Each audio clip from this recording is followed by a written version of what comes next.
জানো, আমার পুরো শরীর কেঁপে উঠেছিল যখন আমি জানতে পারলাম আমি ছাড়াও তুমি অন্য কারোর সঙ্গে কথা বলো। তখন হঠাৎ করে আমার বুকের ভেতরটা ফাঁকা হয়ে গেল।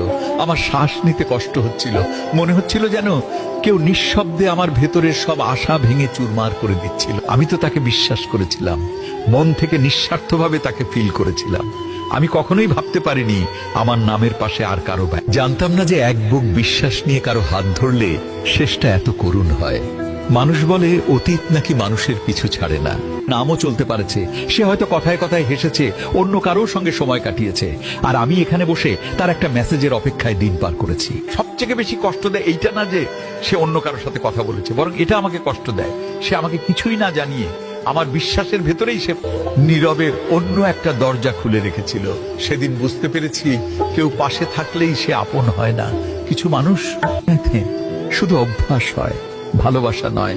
এখনো মাঝে মাঝে আমার বুকটা ভারী হয়ে আসে, চোখ দুটো ভিজে যায় অকারণেই। তবু আমি চুপ করে থাকি, কারণ কিছু কষ্ট শব্দে বলার মতো শক্তি আর থাকে না। আমি তাকে শুধু আমি হারিয়ে গেছি। আমার নিজের একটা অংশ বিশ্বাস করতে ভালোবাসা মানে নিরাপদে থাকা। আরো বুঝেছি সব ভালোবাসা শেষ হয় ঝগড়া দিয়ে না, কিছু ভালোবাসা হারিয়ে যায়